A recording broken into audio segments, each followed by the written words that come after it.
Yeah, just be natural. All right, guys. So, welcome to another episode of the Unqualified Experts. So, we got Raul Valenzuela over here and our new guest, or I guess he's going to be a regular now, Juan Bedolla. How you doing, What's Juan? going on, guys? Pretty good, pretty good. Thank you for joining me. Thank you for having me here in your show. Yeah, Really, glad to have you, man. really excited to talk about some really interesting stuff. Really cool stuff coming your way, guys. Yeah. So this should be about episode 3 of our our most famous podcast. We have Known worldwide. yeah worldwide. So last week Juan brought up a discussion that we should start talking about of aliens just in general. Yeah, cue sound effects. So do you guys want to start off first, or you want me to go first? I'm actually interested. I'm actually interested in what Brendan has to say. At this point, after all the trouble that we went through, I kind of want to see yours. Yeah, so we had a lot of technical difficulties just trying to get all this started so we can record. Get to the point. Yeah, all right. So let's get started then. So like I was saying, Juan suggested we start to talk about aliens. So what I did is I started looking up this documentary called "Is Anybody Out There?" Yeah, So how is it really pronounced? Documentary? documentary, Documentaries. documentary. Yeah. I can't say the word anymore. Fuck it. All right. So This whole thing's not gonna be turned about how to pronounce words. I know, right? Documentary. Words are words. The documentary that I saw was "Is Anybody Out There?" It was made in 2019, and so it pretty much just goes into like the beginnings of just like aliens. So I know like there's so much stuff about aliens we can go into. So just like ancient aliens, like the pyramids and all that stuff. But what the documentary that I watched actually just talks about us starting to try to find alien life out in the universe. So this documentary started with man. Hold on one second. I should have reviewed this before I started because I did this literally like 5 days ago. So now I gotta remember all the shit that I wrote. You're impressing the crowds here. I know, right? Yeah, this is great radio, great YouTube content. Hey, we're probably on the third episode in, so I'm sure after a few more episodes, we'll be able to provide some really good, interesting facts. Yeah, exactly. We work to edit. That's what we do here.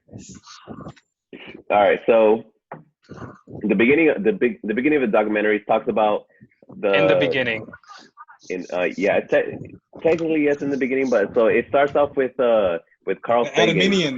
The Adaminians. And the midichlorians. Yeah, midichlorians, from Star Wars. Yeah.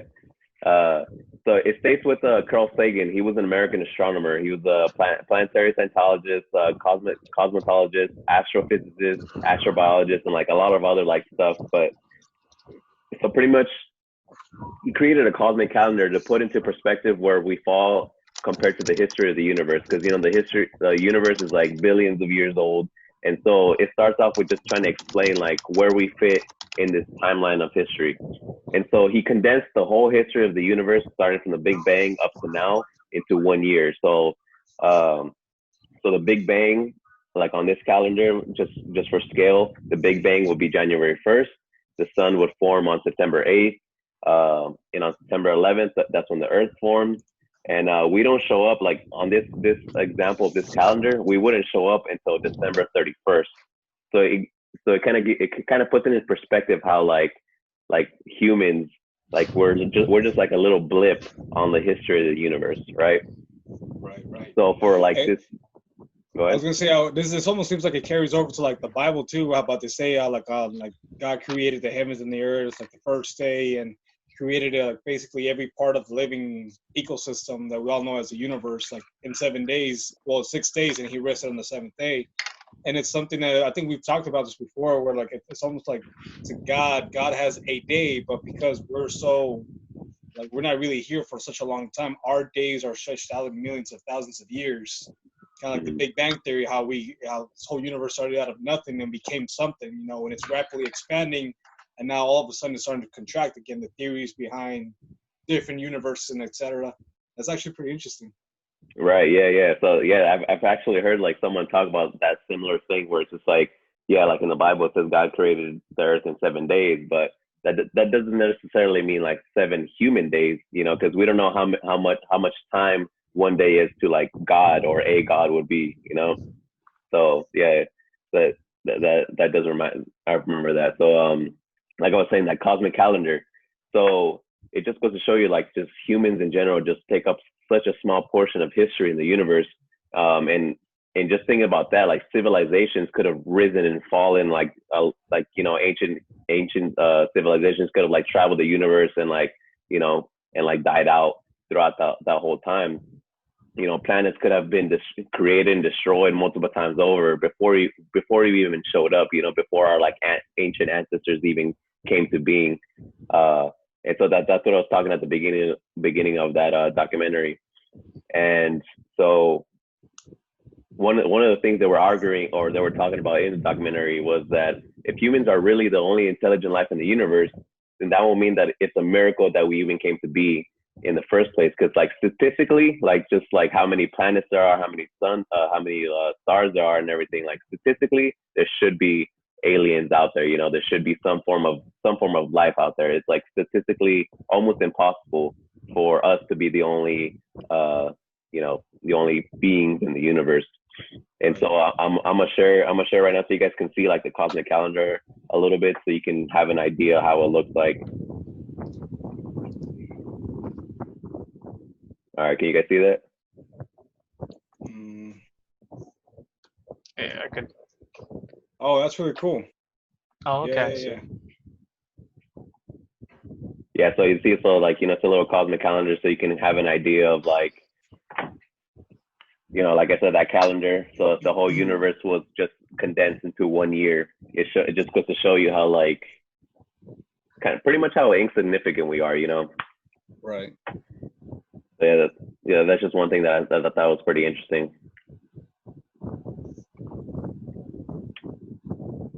That's really cool. Yeah, because this goes along to like what I used to like. I mean, back in the day when we'd have these conversations during like our college years, we'd sit down and we'd talk about life and stuff like that when we were waiting for the bus, And I think that was one of the things that I was bringing up, was the fact how small we are in comparison to like the universe, and how there's a lot of theories where what science can't explain, believes in like in a God, or like in the Bible, since I'm a Catholic, right? Like a lot of stuff that says in the Bible kind of seems to kind of intertwine, where science can't seem to provide information. Faith kind of comes in and fills in those gaps, and it's kind of crazy too how all that kind of goes hand in hand with each other. Both from like a scientific perspective, where seeing is not believing, and then coming from the faith, where like not seeing is believing. It's the complete opposite of each other, but they seem to also kind of like intertwine, and that's just really interesting stuff. Right. Yeah. Yeah, man, it was pretty cool. Like, and that was just the beginning of that documentary. And like, so that documentary goes on and saying, it goes into just the history of like, humans trying to like find life out there, with that what's his name, Carl Sagan was talking about, how we're like, it's like we're just a small blimp in the history of the universe.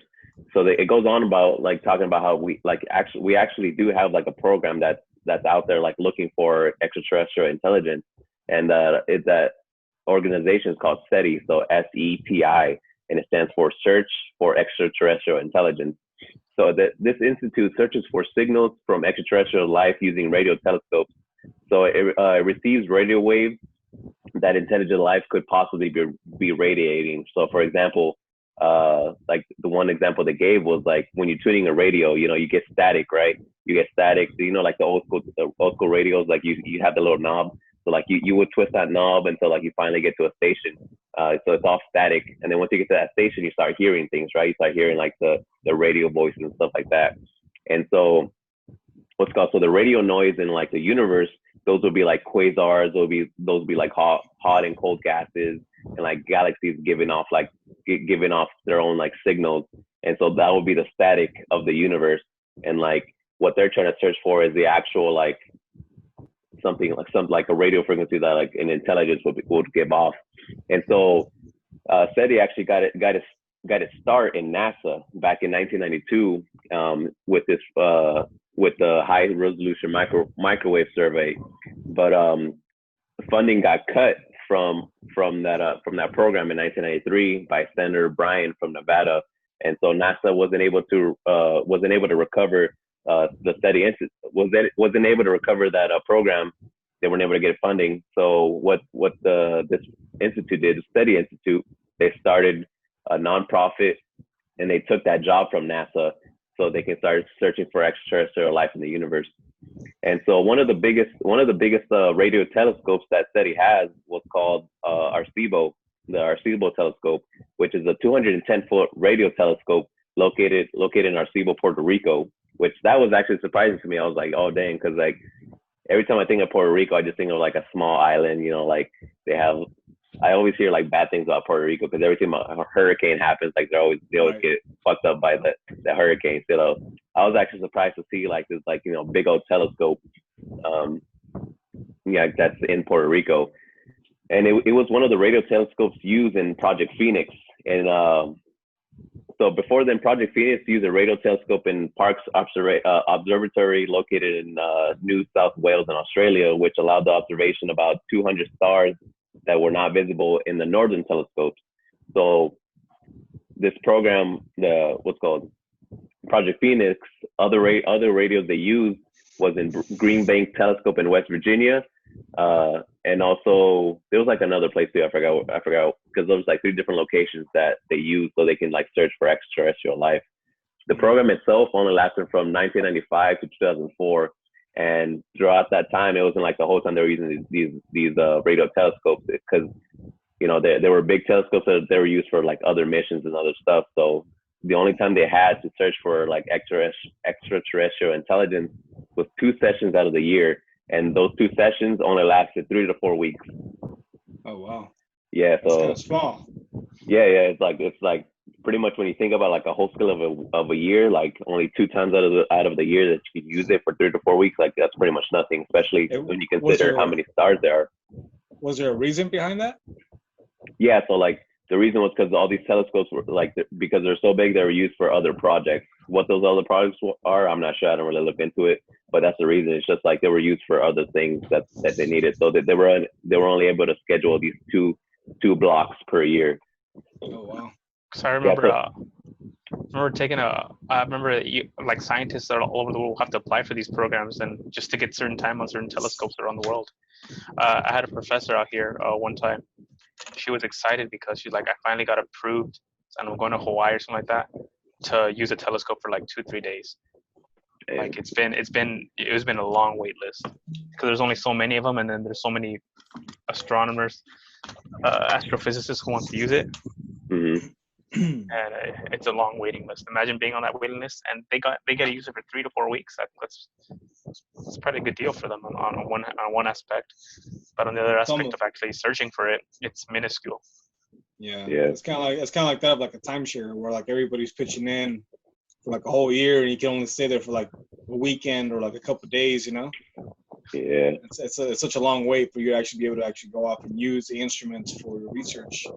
Yeah, exactly. So like as a response to like, only having a small amount of time to scan for extraterrestrial intelligence, the Allen Telescope Array was created, which is located in the Cascade Mountains just north of La Cen Peak in California, which is crazy because I was like, oh damn, I didn't even know that existed. So it's pretty much just it's like a smallish field, I guess, in comparison to like, other things, but it's a field of radio telescopes. And so that allowed the SETI program to scan 24/7 for extraterrestrial intelligence. Oh, wow. Yeah, so let's see. So because of using this Allen Telescope Array, they've so far they've been able to look at 10,000 stars, and it's predicted that in the next couple of decades that number will be in the millions. And with that many stars, it's speculated that it's a reasonable number to find intelligent life if it really is out there. Because if you think about it, like 10,000 stars and up to 1 million, like, statistically, like I keep going back to statistics, like we should be able to find some form of life, whether it's like, whether they're barely. Go ahead. I was gonna say, wasn't the problem with this radio transmission is that it takes so long for light waves, the radio waves, to travel through space. By the time we hear it, whatever wasn't given in is probably long gone. Exactly. Or not even just that. It was like the fact that about time, like what is it, like the time relativity or relativity of time, about how like Raul was saying about sending these waves, but we're actually looking at light that's been ancient, like ancient light. Even the stars, so there's a chance that the stars are no longer there, but because it takes such a long time for it to reach our planet, we're still seeing it, because it takes so many light years for it to actually show up. So it's like, what are the odds of us actually finding those civilizations if, like, what you were saying earlier about, like, within that cosmic calendar, about how, like, ancient civilizations could, like, risen and fallen within a matter of, years. But by the time we get the light to see that, we will never ever get a chance to actually communicate with those people. And another aspect is we're only using, if I remember correctly, you might correct me if I'm wrong, Brandon, because I believe you were watching the documentary, but we're only searching under the radio wave, correct? Although there's multiple other waves out there, we're assuming radio is the best based on our knowledge of technology. So, for example, there could be another one that we haven't discovered, or they're using a different type of wave length, and they could be trying to look for us that way, but we don't have the technology, or we're just using a different wavelength to. There's always I wonder if this kind of ties into what like a theory that I came across, and I'm sure maybe Raul and yourself I've actually come across at some point in the last couple of years.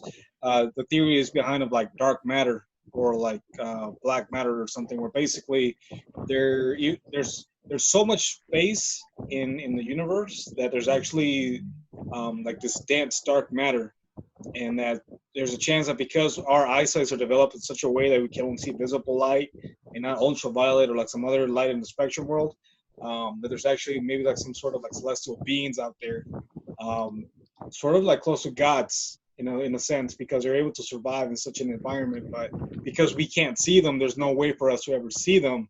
They're invisible to our eyes.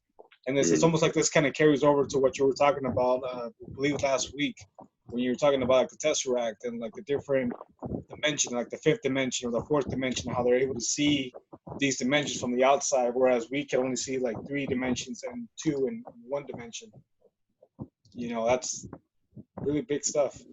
Yeah, exactly. And so like they actually do talk about that towards the end of the documentary, and it's called the Fermi paradox, which I'll go in towards like the end of it. But like, yeah, they, like Raul and you were saying, just like where it's just like, yeah, like maybe we're not talking to them in like the way they kind of like transmit stuff.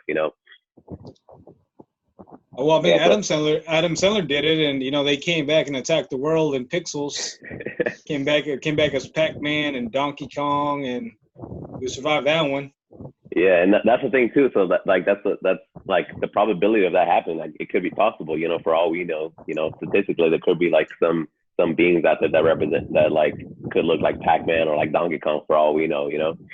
So yeah, so like going back to where I was talking about the Allen telescope array. So when we people are thinking about, like I was saying before, like after like statistically after searching 1 million stars, we should be able to find intelligent life out there.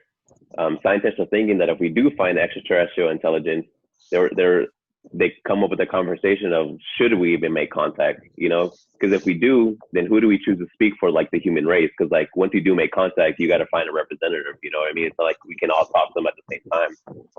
So easy. We send the world's greatest hero, Zap Brannigan. Yeah, yeah, of course. And then like another thing they were talking about too is like, what do we say to them, and how would we transmit the message to them so like that extraterrestrial intelligence can understand us, So like the idea of contacting extraterrestrial intelligence is called METI, METI, I guess you say it.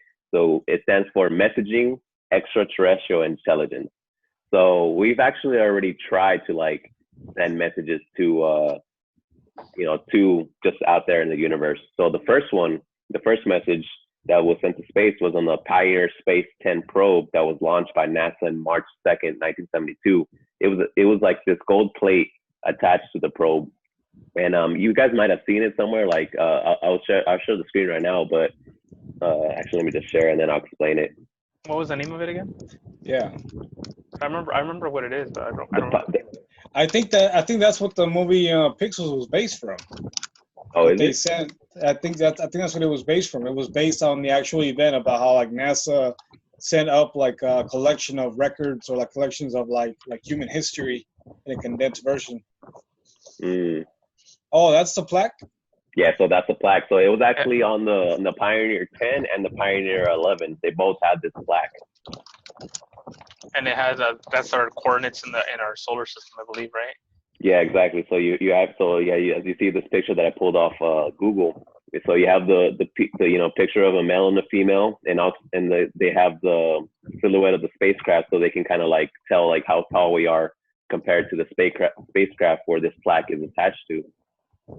And then, like Raul was saying, like, so you have the planets of the solar system right here, and then where we're located, So as you see right here, position of the sun relative to 14 pulsars in the center of the galaxy.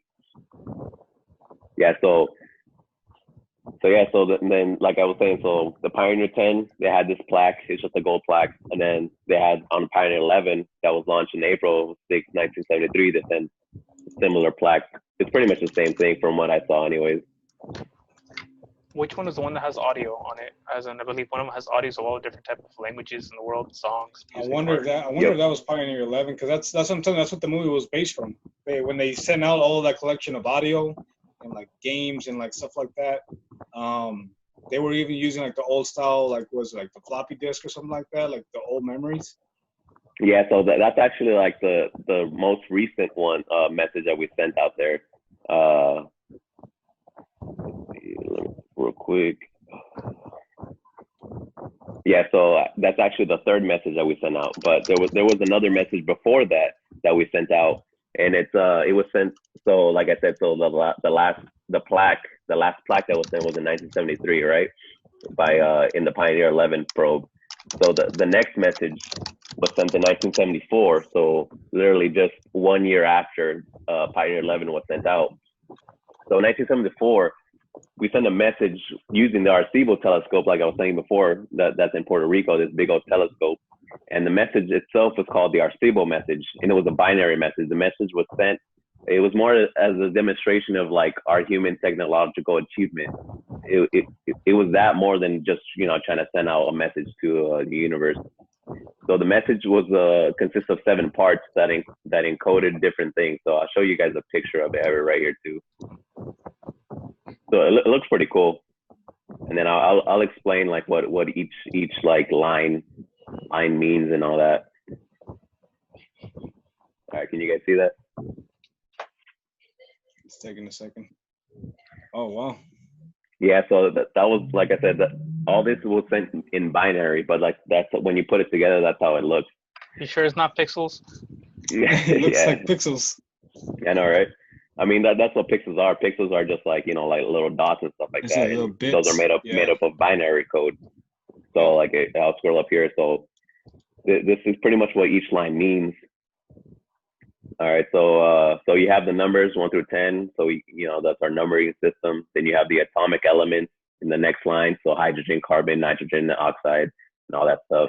And after that, you have the formulas for the sugars and bases and the nucleotides of DNA, which what we're made of, right? In the green part right here. And then after that, life forms, baby. Yeah, yes, sir. And then after that, you have the graphic figure of a human, as it says right here, the dimension, physical height of an average man in the human population of Earth, red, blue, and white, respectively. Let me scroll down real quick. Yeah, so you have it right here, the blue section, and then like right here, the human, and then that yellow portion. Let's see, where's that at? It's a graphic of the solar system indicating which of the planets the message is coming from. So again, so they know how to find us. And then at the very end is the graphic of the Arecibo radio telescope and the dimensions of the transmitting antenna of the antenna dish. So like how big it is. So which is, you see right here, the M and like the dash thing. Oh, wow. Yeah, so that was actually something brand new that I didn't know of. Like I didn't even know that message existed. Like I only heard of like that golden plate, and then the next message that we sent that you guys were talking about, like where the sound of humans and all that stuff. Mm-hmm. So like I was saying, so So that binary message, like I said before, was sent in 1974, right? So the third message, which what you guys already talked about a little bit, was sent in 1977, so 3 years later. And it was a message that had the sounds and the images of the earth. So it was created to portray the diversity of life and culture on earth. So it was called the Golden Record. So it carries an hour-long recording of the brain waves of Anne Drouin, which is just like kind of like a, I don't want to say a TED Talk, but kind of like a TED Talk where like where she talks about like many topics like Earth's history, civilizations, and the problems like we face. And she even includes in that recording like what how it's like to fall in love, like from a human perspective. Oh wow. And yeah, so they basically told these ancient civilizations or like these new beings how to get to our hearts. Yeah, bring humanity down to its knees like Adam and Eve. True. I mean, yeah, like, well, so that's the thing. Like, that's something like people have talked about. So like Stephen Hawking is like a famous person like that explains like not he advocated against like trying to reach out to aliens because that could be our downfall, you know. And especially like if they were to get their hands on like, you know, this kind of information, they'll understand how we work, and like you're saying, how, you know, that can be our downfall. But at the same time, like the more optimistic side is just like, this is a way so they can understand how we are, you know, like we as humans, you know, act and stuff like that. Because if it's someone from a different universe, you know, that was like, they were created differently or whatever, you know, they would be acting a whole different way than how we are, you know. Right. So it's just like, it's a way so they can understand us and hopefully, you know, be able to relate to us in some way. And so, I mean, I do have a few YouTube videos that has the sounds and the images that were on that golden record. I mean, I could share real quick if you guys want to. Yeah, go for it. So yeah, so it has sounds of the earth, so like waves and like, you know, birds and stuff like that. It has images, different pictures of like people, of cities, and like a whole bunch of other things. It also has music from you know, just like you have it from like classical music. You even have I think it's like Johnny B. Good. Johnny B. Good, yeah, that was one on there. And that actually, from what I was reading, that actual song was like controversial, but it just because like how it sounds and everything, because it is kind of like new age, like for that time anyways. But it did represent like, you know, that time frame, and especially when you compare it to the other songs on there, you know, it's a lot like more calmer and stuff like that, you know. But Johnny B. Good is like upbeat and like a little bit more like rebellious, I guess, compared like especially for that time. But yeah, so they had different songs. So they have, like I was saying, they had different classical songs. Like they had songs from Bach, they had Mozart, Beethoven, Stravinsky, and they also have like, they have other artists like Juan Pinku. I don't know how to say it. It's like some I don't know how to say his name. And then they have Blind Willie Johnson, Chuck Berry, Keserbai Kervac, Kalbai Balkanska. Sorry if I like butcher the names, but you know, you massacred the name big time. How do you say it? Do you know how to say it? Nope. Yeah, exactly. Good job saying it though. Good job saying it. Yeah, you know, I'm trying, you know. We also have electric composer Laurie Spiegel, as well as Azerbaiджani folk music, and Kamil Jolilov. So like, you know, obviously it wasn't just like American music, you know, it was just from different cultures and different places. Right. So I mean, I could play it real quick. One second.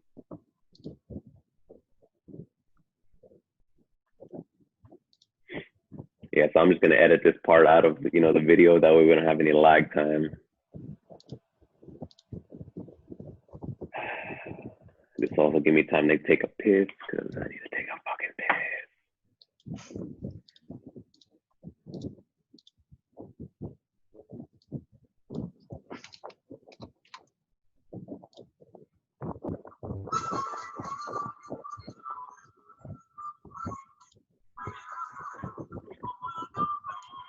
Can you guys hear that? Yeah.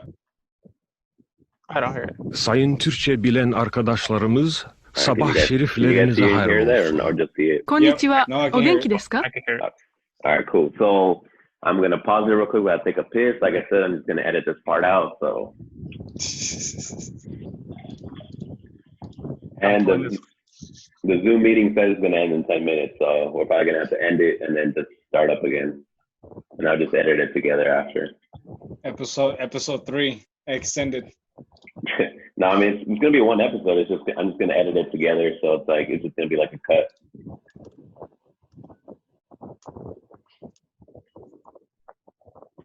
Let's see.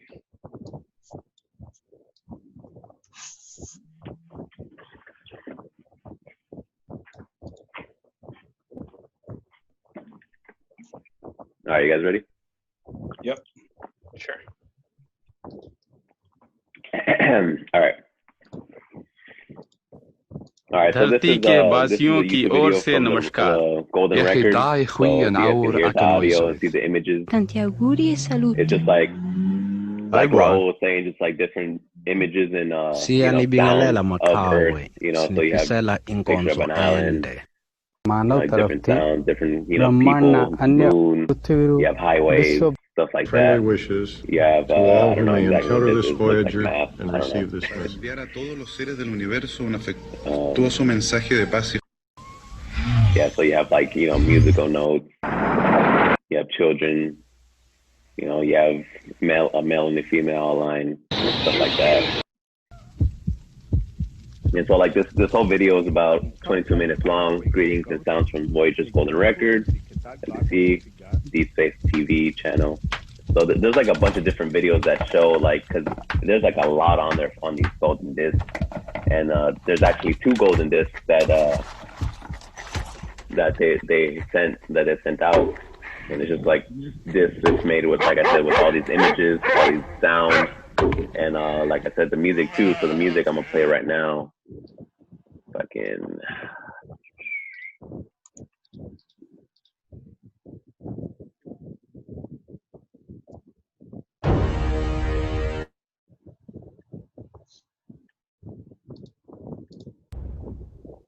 Yeah, so can you guys hear that? Yeah. All right. Yeah, so it's like more images, but you can also hear like the music in the background.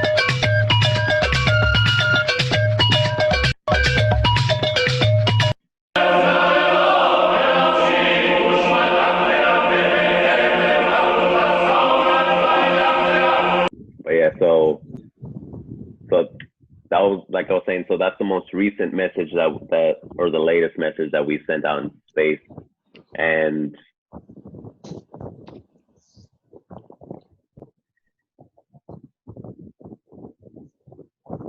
I'm just looking at this under the NASA website. They have all the, as you mentioned, they have all these greetings in different languages, right? And each one is a different message. Yeah, so like I know one, like the English one is like, greetings from like the kids from Earth or something like that. That was like the English one. And yeah, Hello like from the children of planet Earth. Yeah, there you go. Yeah. And then you look at the other ones, like Korean is how are you? Let's see. Nepal translates the one where they said wishing you a peaceful future from the Earthlings. Yeah, so I thought that was pretty cool. Like they got that together, and like, they, so if it does happen to like land to some civilization, like Juan kind of touched on this, like like everything that we're seeing right now, like it's from like thousands, millions of years in the past. So like maybe when that message like arrives somewhere, we might be gone already, or we might have evolved into like a different form of being. And that's not going to be us anymore, So right. I thought it was pretty cool just thinking about that, just seeing how, that stuff is kind of like a time capsule for us, So for all we know, like maybe for some reason, like it goes around the sun or something, it comes right back to Earth, But by that time, we're probably gonna be way different if we're still here. Well, the whole thing it's already out of our solar system, isn't it? Yeah, but sometimes like you send out of the solar system, but you can't control like where it's gonna go after that. Like I said, so sometimes it could like some form of like the planet, like the planet's gravity or sun's gravity could like make it go around and like come right back. obviously it's statistically impossible, but I mean, it's still, yeah, exactly. You never know. Like it's still probable, even if that probability is like really minuscule. So I thought that was pretty cool. So like the document. So after the documentary talks about that, you know, that last message, it goes into talking about how scientists speculate the aliens are that the aliens that are carbon based could have similarities to humans, you know. And if they're not carbon based, then the aliens could be entirely different in ways that we can't even imagine. And also, intelligent life could be artificial. So maybe like those civilizations evolved to not use physical forms like we have, you know. So maybe they evolved to be like gaseous form. I don't know if you guys seen like the Rick and Morty episode where like you have that gaseous being, you know, his name is they call him Fart, you know, but he's still like a intelligent being, you know. For a second, I thought you were gonna say Futurama. Futurama. When they're having like breakfast, it's like Mila, whatever her name. She's having dinner. She's like trying to date somebody, and it's like a gaseous guy. Oh yeah, like, yeah. He's like, hit me up when you evolve past your physical form. Yeah, exactly. Yeah, that's another example. I forgot about that, but yeah, exactly.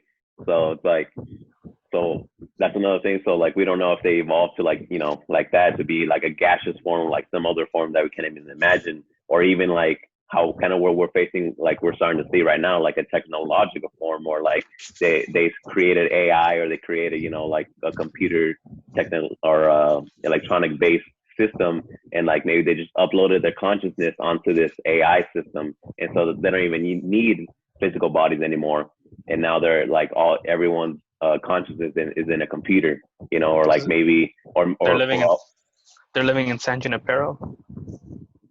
Yeah, exactly. So like a simulation and stuff like that. That's actually another thing that's kind of what they use to kind of explain the Fermi paradox.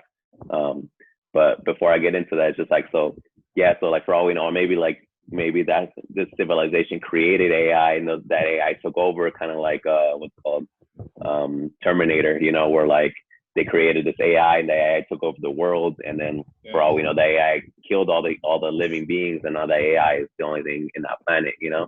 So the probability of all that, you know, it's possible, you know, with all the planets and all that stuff. You know what's crazy? There was a theory that I came across. I'll have to look up the name, but basically they're saying that since the Big Bang, there was like multiple universes that came about because of the explosion, how it created like different universes and stuff like that.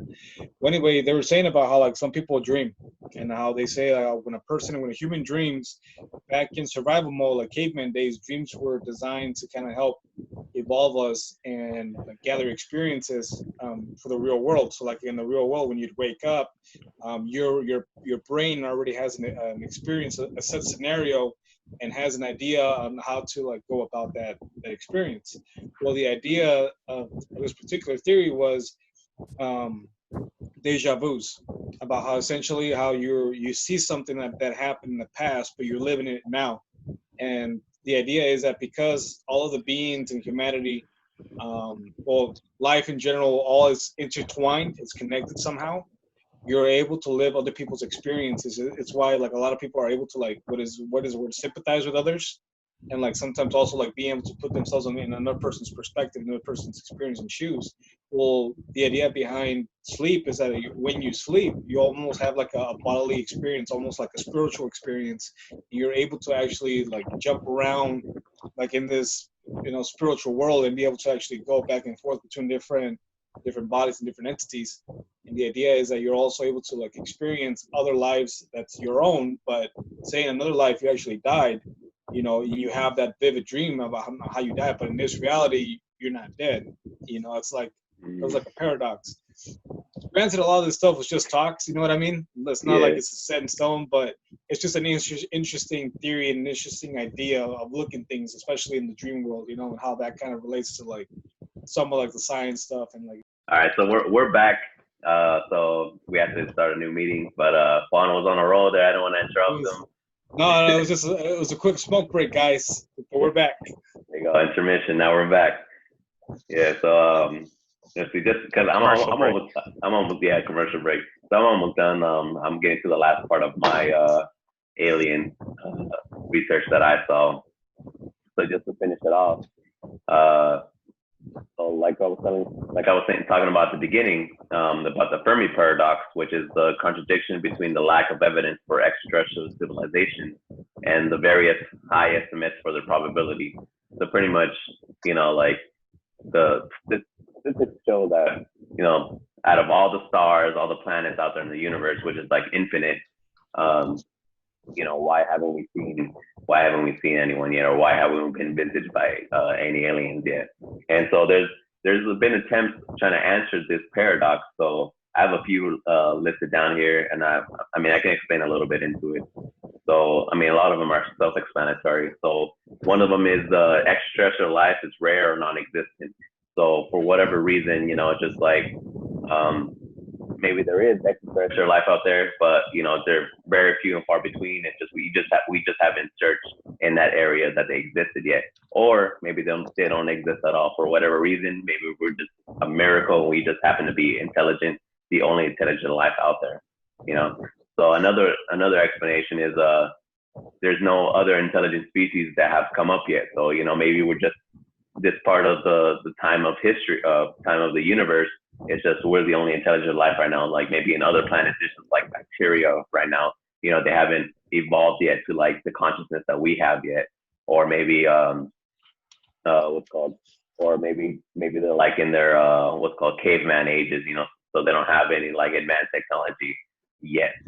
Another explanation is intelligent life species lack advanced technology. So again, the caveman idea where just like they're still evolving slowly, and it's going to take a couple 100,000 years until they get to that point where we're at. The next one is the water world hypothesis, where there's a lot of planets out there that like they have just a bunch of water around them, and so like maybe those intelligent life forms, they live underwater, so they don't have those frequencies and stuff like that. They live underwater, and we just can't detect them. The next one is that it is nature for intelligent life to destroy itself. So, maybe there was intelligent life before, on one of these planets, and they just, maybe they created like nuclear devices and stuff like that. And they just ended up bombing themselves and killing themselves off. So much like what it looks like we might be heading into, So the next thing, knock on wood. All right. To touch on what you were saying, like I don't mean to keep chiming in on this, but I just find this really fascinating. I'm not sure if you guys saw this video that came out like on YouTube, maybe I want to say almost three years ago. I'm not quite sure if you guys ever saw it, but it showed a picture or like a video of like an alien being interrogated. Did you guys ever see that by chance? An alien being interrogated? No. Yeah, like it had an alien figure, supposedly like an Area 51 being interrogated, right? So they had a camera on him, and he's in this room. He's not chained or anything. He just looks like a typical like big head, big eyes, really small mouth, really deep aggressive sound, voice. And the guy, interrogator, he's asking him questions. He says, "Why have you come here?" And basically he talks about what Brandon was touching on about how he's like, we're here to prevent you humans creating the same disasters and effects that we created that killed our civilization. And so then the interrogator asked him, said, "Hey, so what are you? Are you like a different species, or are you human?" And he said, I'm just like you." And he said, "Well, what are you? Are you a human?" He said, "Well, I'm just like you." He said, "Honestly, we've evolved past politics. We've evolved past like religion. We've evolved to better live amongst each other. But within our civilization, there's always been that greed. So we developed nuclear weapons. And in time when we had like disagreements, we used nuclear warfare amongst each other, and it ended most of our species. And so then there was another idea where like also like aliens are not so much another species, but rather they're humans involved in the future. And these aliens come to the past to try to erase some of the mistakes that we have done. It's almost like the John Connor timeline. When you come back, try to erase the future, you fucked up, come back again, try to eliminate that, and it's just like a little paradox. It keeps happening, try to like prevent the future. But for us, because we're living in the now, we will never see that. You know what I mean? But for them, because they're so already in the future, they're coming back and coming in at certain stops. And I don't know if you guys ever noticed, like, it always seems to be like a huge interest with nuclear, anything that's nuclear related, whether it's missiles, whether it's weapons. There's always seems to be like a high interest of both like extraterrestrials or just conspiracy theories revolving around nuclear warfare in general. Yeah, I've heard something like that too, like, or theories of that, like, or yeah, like, because you know how like we have like pilots and like Navy people, like people in the military have seen like UFOs and stuff like that, and like the theory of like, you know, we back like in Roswell, like there was an actual like aliens that crash landed there and stuff like that, where they talk about like, yeah, it's just future, like you were saying, like future people trying to prevent, you know, like the destruction that we're gonna cause in the future. So yeah, that's pretty interesting. And then so to go back to like the other explanations for the Fermi paradox, where that leave off. So another thing is periodical extinction by natural events. So just like the dinosaurs, they died from like the giant meteor that hit the Earth. Like that could have happened on another planet too that had intelligent life. They got hit with an asteroid or like some other thing that wiped them out, and that's why they're not here anymore. The next one is intelligent civilizations are too far apart in space or time. So, you know, just like I was saying before, where it's just like, you know, in the history of the universe, you know, we're on December 31st on that cosmic calendar, right? Maybe just other intelligences were just, you know, they were there like a long time ago and now they're not here anymore. Or they're just like, they're so far away in the universe, but like Juan was saying, by the time their signals arrive to us, you know, they're already gone. And the next one is the lack of resources to spread physically throughout the galaxy. So maybe there is intelligence on some other planet. They just don't have the resources to like go out and like visit other planets, just like kind of like us, how we are right now. Like we're barely starting to like send probes out, and like we're barely starting to create missions to like send people to Mars and stuff like that. And that's barely in our galaxy, or you know. So yeah, that could be the same thing for other intelligent life out there in the other universes or other galaxies. I mean, the next thing was the lack of resources the lack of desire to live on planets. So like for humans, like, you know, we have like a desire to go visit other planets, and like I don't know if you guys like read like the idea of like we're trying to colonize Mars, you know, because Mars has like the same atmosphere that Earth has, or like, you know, similar atmosphere, so we can possibly populate Mars, you know, when we send people out there and you know, start terraforming it so it can be like a second Earth. But that's just like a human thing to do. For all we know, maybe other intelligent life doesn't have that same need to like go visit other planets, you know, for whatever reason. The next thing is they're more self-sufficient than the humans, or they just don't want to explore. Yeah, exactly. You know, for whatever reason, because like the way we think, it's just like, yeah, you know, it's interesting to go popular other places, but that's how we think. That's how we happen to just form. It doesn't mean like that's the rule. How every single intelligent life has to be. You know, another thing is maybe like Raul was saying, maybe we're not listening properly. You know, maybe because all we're doing is just sending out radio signals, trying to pick up radio signals out there and sending radio signals. Maybe you know, maybe they're trying to talk to us in a different way. But because we don't use that same frequency or that same technology, we can't hear the signals they're sending to us, you know. So it's just like, for all we know, we can be receiving thousands of different types of signals, but we don't have the technology to receive that message, you know. And the next thing is the civilization broadcast detectable radio signals only for a brief period of time.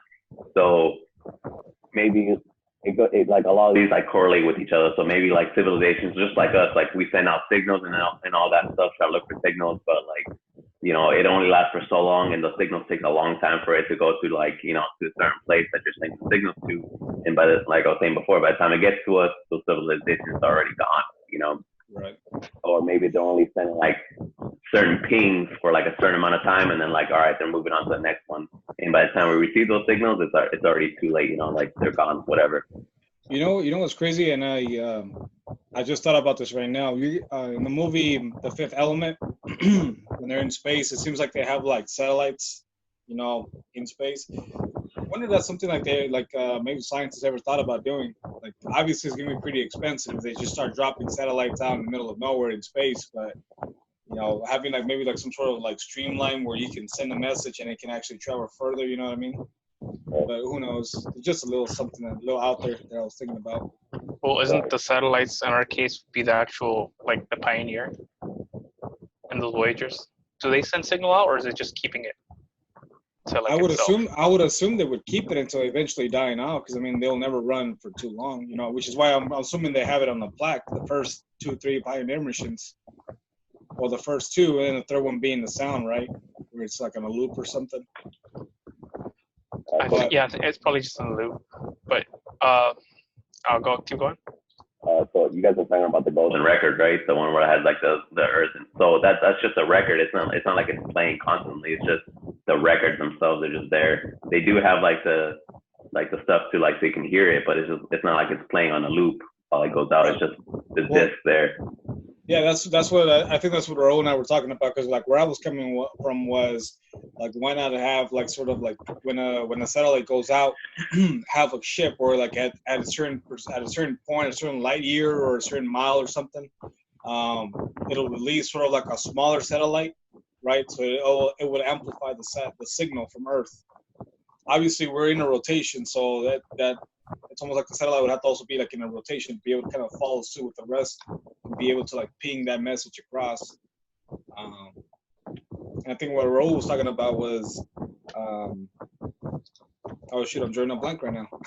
So sending like probes out there and just sending signal out there in a space. Yeah, kind of like bouncing it, instead of having just Earth here and then trying to send one massive satellite to try to detect the satellite that we send out, have like multiple satellites between us and the Voyager, and then let's say 3 or 4 in between to amplify that signal quicker. Yeah, I mean, I don't really look into that like all that stuff, so I can't really let you guys know about that, but that seems like it would be a smart idea.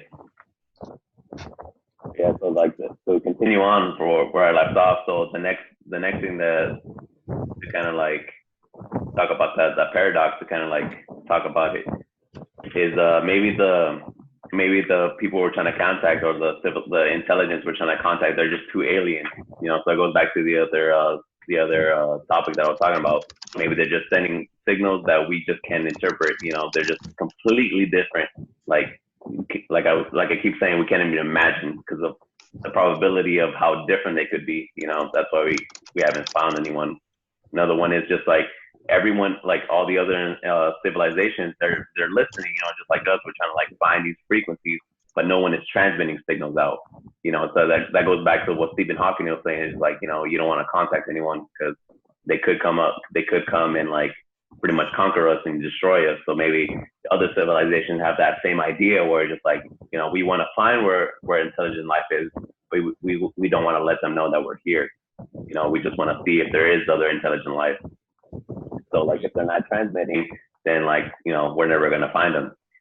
The next thing is maybe Earth is deliberately not being contacted. So that I don't know if you guys seen the Star Trek movies where like there is one instance in the movies where like they go to a planet and it's just like a bunch of like uncivilized like intelligent life. So it's kind of like they're kind of like cavemen, and the rule of the Star Trek is like, you know, you're not supposed to make yourself known to this planet. You know, you gotta let them evolve on their own without their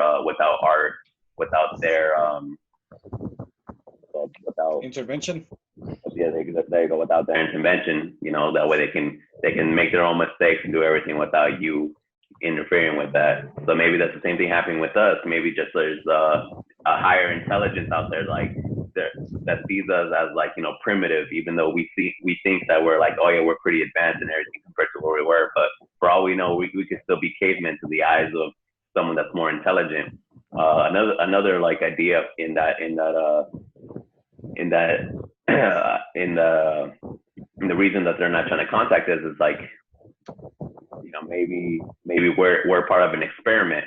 You know, maybe we got, because you know the idea where like aliens supposedly came here and kind of like had intercourse with humans to kind of advance them. I don't know if you guys heard that theory where aliens came down here and had intercourse with people that they could advance us in a way, and so we're like a test to, you know, they're trying to see like how we are, and so like that's no one's talking to us, or we haven't seen any intelligent life, is because they're trying to see like, all right, now that we did this, we're an experiment. All right, now this is what happened. Now let's see how this goes. You know.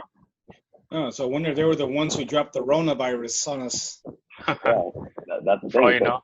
That'll be one thing. So if you think about like the scientific theory, it's like, okay, you gotta isolate this thing and let's see how it goes. So for all we know, we could be a test subject for like these aliens. You know, maybe they're testing different worlds, and that's why nobody's contacting us, because then that's gonna taint the scientific test. You know. So another thing is that Earth is perfectly isolated because like we're a simulation. So it kind of has to do with the testing, but it's just more like we're just a simulation. You guys have probably heard the theory where like, you know, it's kind of like the Matrix movie where it's just like, or like what was that episode from Black Mirror? Stan compared to. Oh, where it's a simulation? Yeah. There's a couple. Well, the Stan compared to what is it called? San Junipero was one where we are older. There is something the DJ. That one where Hang the DJ, I think it was. Yeah, Hang the DJ. There you go. So that one where it's kind of like we're just a simulation, and you know, all our conscious thinking is just a program or whatever that was created so they can test a certain theory or whatever. So that's why we're not, you know, we can't talk to anyone, because it's like that's not part of the simulation. The simulation is just like how humans like or whatever our species reacts in a certain environment. And so like none of this is real. This all has been computer generated or whatever alien computer, you know, created this. And another one is that it's dangerous to just communicate in general. So like just like I was saying, like Stephen Hawking, I said, just like, you know, you don't want to communicate with people because they could come and dominate you or like, you know, take over your world. Maybe that's why other worlds aren't doing the same thing, because they don't want to, you know, communicate with us. Yeah, and possibly get conquered. For all they know, we could be like a conquering species, and like as soon as we find you, we're gonna take over your world. And there's like a long list of it, but so the last one that I put was they are here already, like so they're already on Earth. They just haven't acknowledged that they're here. So that goes back to like the idea that I was telling you guys before, where it's just like there's different people that have seen UFOs, and you know it's been documented. And recently the government has released those findings where it's just like people have seen stuff, and so they're pretty much acknowledging that UFOs are real.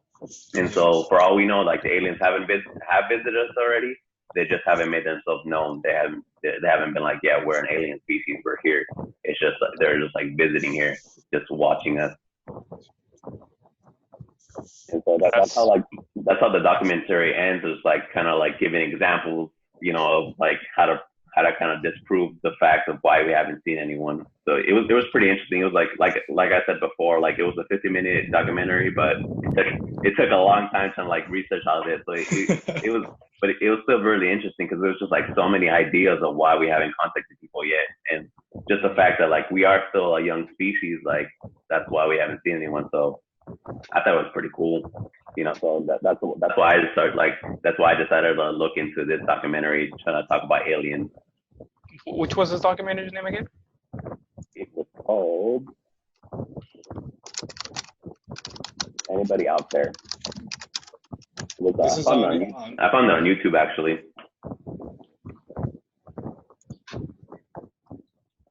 So yeah, on YouTube it was created. It said it was released on 2019. It could have been released earlier, but it was uploaded on 2019. Oh, okay. It wasn't re-uploaded, or is that the original creator, or they just uploaded it? I'm not sure. Honestly, I didn't research that part because I was trying to research the alien part. Not the when the documentary was released. See, how do you know this wasn't released in the year 1500? You never know, man. Yeah, because YouTube 1500, that was a wild time. It could have been. It was the Wild West back then. Exactly, the famous videos, man falls off horse, classic, 100 views.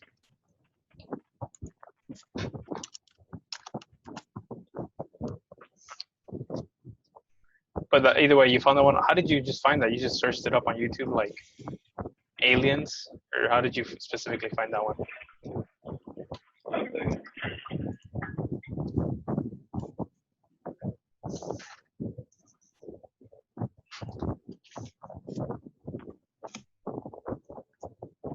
You went MIA. I know, I probably went to go take a piss. So I just typed in alien. I forgot exactly what I Googled, but I just typed in some form of aliens and stuff like that. And that was just one of the few documentaries that came out. And I was like, okay, let me just watch this. And it was really interesting. Like I was saying, it was just talking about the idea of us trying to talk to aliens and stuff like that. So I was like, all right, cool. I'm going to use this as the topic for today. Because I figured I don't know what you guys researched. I figured maybe you guys would look up how aliens kind of the theory of how aliens helped us create our civilization. I don't know. So I was like, maybe this would be a cool intro to how we're trying to talk to aliens, and you guys will kind of chime in on different topics of aliens.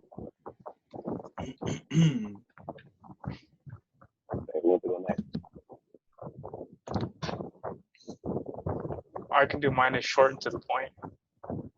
Yours is never short to the point. Oh, this one is. So, you probably did it 10 minutes before this meeting started. Nah, not even.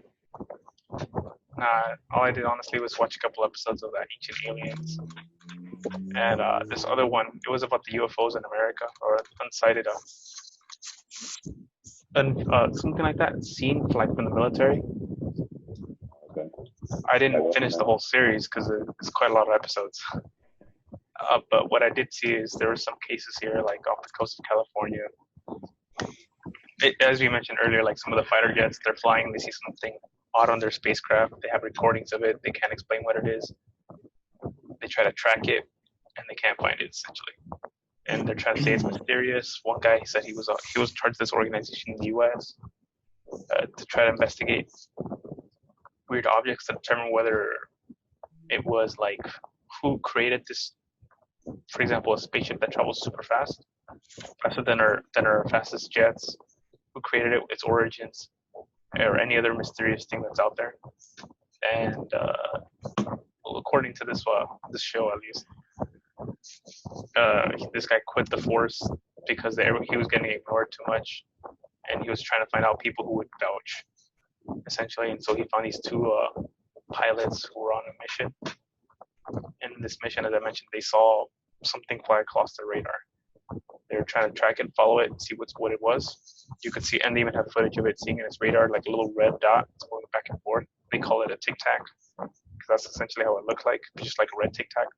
All of a sudden, it just zoomed out of the image, and they couldn't find it. And then once they went back into their base, they sent up a couple other jets out there with infrared tracking. They were to see where it is, and then it just rushed out again as quick as they can. They couldn't explain it, and pretty much anything around it is kept a secret. And then to finish off, there was another one that I saw about the Ancient Aliens show. Essentially, one of the episodes that is worth mentioning was a correlation between supposed extraterrestrial communication and huge events in Earth kind, whether it be floodings, volcanoes erupting, anything cataclysmic. He said that there's possible sightings right before something major happened. There were signs of people documented that they saw strange lights in the sky moving back and forth.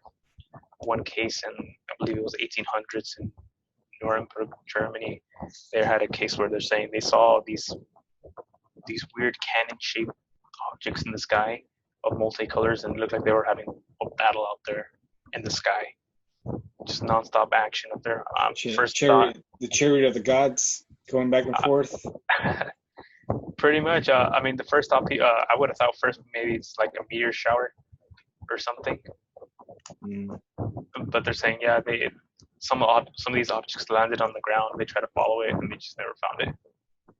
And they were just exploding with brilliant colors all over the sky, which is fascinating itself. But they said that's not the first time that's happened in history. Here's some other documented cases where this has happened.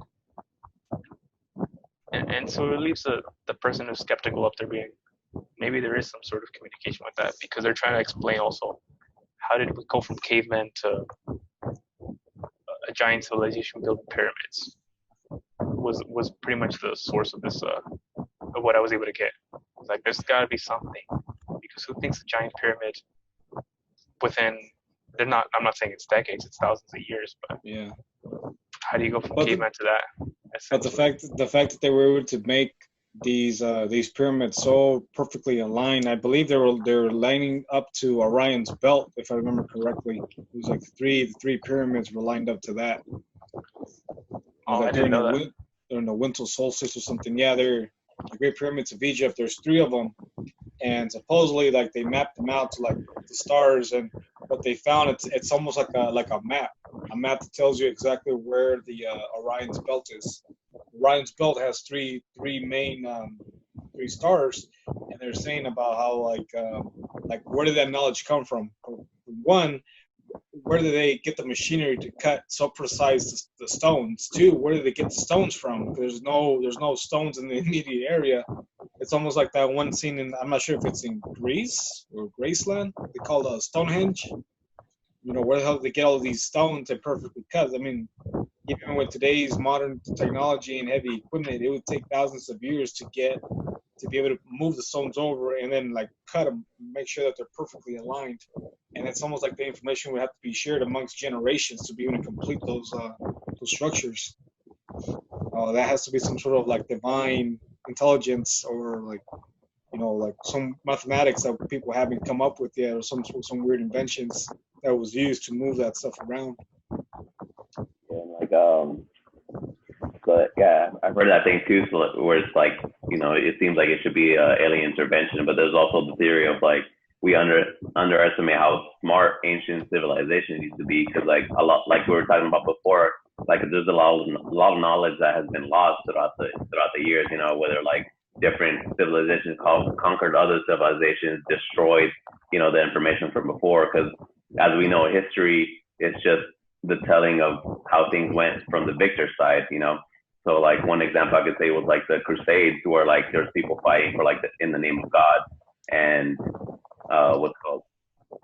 whoever won, like a lot of like the stuff, like the people they conquered, they destroyed a lot of their stuff, you know, a lot of their history, stuff like that. So during the Crusades, like I think even before the Crusades, there was like a thousand year like war or something like that. I forgot exactly what it was called, but where it was like a lot of like stuff, like books and stuff like that was burned, because like Christianity, like they thought that was like, you know, that was like against God, so they burned a bunch of books and a bunch of other stuff like that had a lot of like history and stuff like that. So there's like a whole history of like up to 1,000 years, like all that knowledge was lost because it was just burned, you know.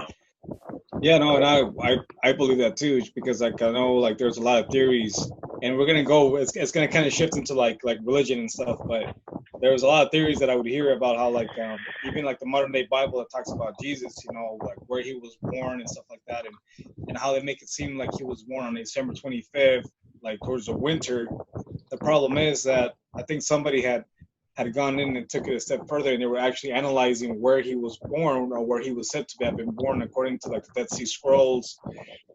It turns out that he would have been born sometime in like June, July. And like there's a lot of things that, like again, like you said, it's always determined by the victor, how history rewrites itself based on the person who wins, right? And basically what they did was, during the time of like of Christ, of Jesus, they wanted to pass off this message. And so like around the time there was a lot of pagans, a lot of non-believers, a lot of people who just lived in craziness and stuff like that. And so they kind of planted these different Catholic dates dates of Christianity around the same dates of the pagans. So like over time, those dates would get pushed aside, and people will start assimilating like dates around the calendar year based around like those religious days. The 25th being Saturnalia, right? What's that? The 25th of December being Saturnalia, right? The Roman holiday. I thought it was a pagan holiday that Christmas was based around. Yeah, it was a pagan holiday, and the idea was like, at least from what my travel, I could be completely wrong, but from what I had heard is that they had put it on a pagan holiday, so like in time, that day would completely take away the pagan holiday, and it could be around Christ's birth. And there's just like a lot of things like how just certain things didn't make sense, like on the Bible, how like demographics, like what time of the year he would have been born. It's just certain things just didn't match up, you know. So that's one thing. Like, you know, religion has a lot to do with like, you know, history and stuff like that. Like I was saying before, like, you know, burning of like stuff that ancient knowledge. So like a lot of scientists have speculated just like ancient people were like really smart. We just don't know about it because a lot of that knowledge was lost, you know. So there's that theory, like maybe, you know, like Raul was saying, like how could they be so advanced and do all that stuff? And Juan, you're touching on that too. But for all we know, they could have been really smart, you know. I know for like you were talking about Stonehenge and also like the pyramids, how did they get these blocks over in the first place? So scientists there is like videos and like documentation of like how that could happen. So like from what I remember, you know, don't quote me on this, but from what I remember was they were able to carry these stones through because they did have a lot of rivers and canals and stuff like that. So they were able to get the stones on boat, and they were able to take it from one place and take it over there. And they did have the technology to like bring the stones from the river or wherever they got it from, the water base. They got onto the land, and like they used like wood or like whatever round object to kind of like move it to where they needed to. But the reason why they put Stonehenge there, like that's still kind of up to speculation. And the pyramids, like you were saying, you know, like they you know, it aligns to Orion's belt. But that's the thing. So like humans have been like looking up to the stars for like, you know, decades, for you know, thousands of years, and like so it's not like you know, it's not improbable for them to be able to be like, oh yeah, these three stars, we see them all the time, and they kind of align, you know, understand how the stars work and everything, and be able to align these pyramids to the stars. Because like we see not only in Egypt that we see like these alignments that are point to Orion's belt, we also see it in like ancient like Mexican cultures, like, you know, the Aztecs and the Mayans. They built similar structures. You know, their pyramids are similar aligned to the Orion's belt. There's also some pyramids in I want to say somewhere in Asia. I don't remember exactly where, but there's also pyramids out there that have similar things, and a lot of those pyramids have a lot of writings and like hieroglyphics on them that like show different technologies that, you know, they wouldn't have available to them in the past.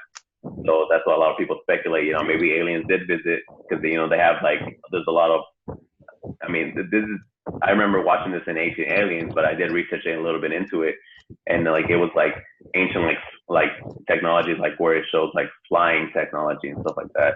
And that kind of goes back to the religion part, because I know there was a theory where like people were talking about how, like, you know, in the Bible it talks about like God and like, you know, angels coming down from the heavens and coming down. A lot of people, those theories were like maybe God and the angels are aliens, you know, because the way they're depicted, how they're coming from the heavens and coming down, and like just like if I give an example about Jesus, where like he came down, you know, he resurrected and stuff like that, and like he was able to perform miracles. But as we've seen, like miracles could be just like advanced technology, you know. Just like one story was like where he heals someone's blindness by rubbing dirt on his face, but for all we know, that dirt could have been like medicine, you know. So So Yeah. for someone who doesn't know what medicine is, who's never seen that, they'll be like, that's magic, that's yeah, exactly. It's mind blowing. Like, that's magic. That's a miracle. For all we know, that could have been medicine that cures blindness. That we don't have technology for that yet, but maybe a future humans or advanced aliens, they have that technology where just you have this mud texture thing where you put on their eyes and it clears their blindness. They're able to fix that.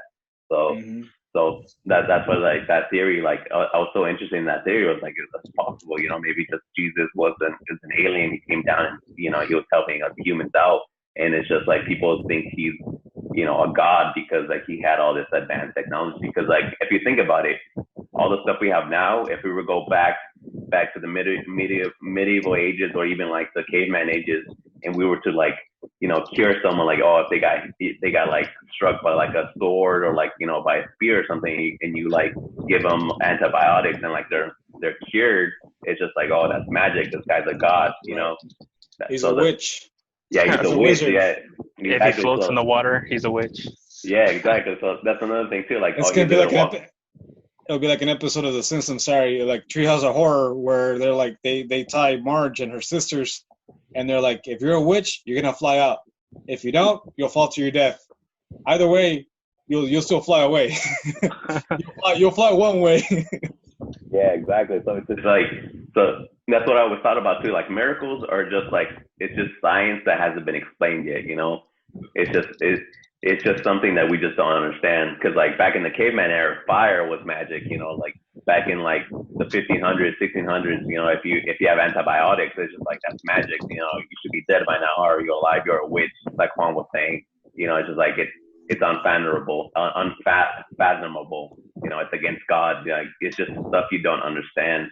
So I kind of think about the same thing with I was reading some theories on gods and Marvel. If you guys seen the movies, with Thor and all of them, it's just how Thor is able to get his hammer and do all this stuff. For all we know, that could just be advanced technology. It's just it just seems it's magic and godlike, because we don't understand how that science works yet. Wasn't it also in Thor, they were gods because they could live for such a long period of time? Yeah. Was that related to it? Yeah, that's another thing too. It's just as you see, even before in the medieval ages, I think the life expectancy was 30 or something like that. But it's because they didn't have the average life, but people lived up older, Yeah, but on average, it was 30, because you would die from from bacterial infections. They didn't have antibiotics, and so now that we have antibiotics, the life expectancy now is 80 and above. But that's only because we have antibiotics now. But before then, they didn't have that.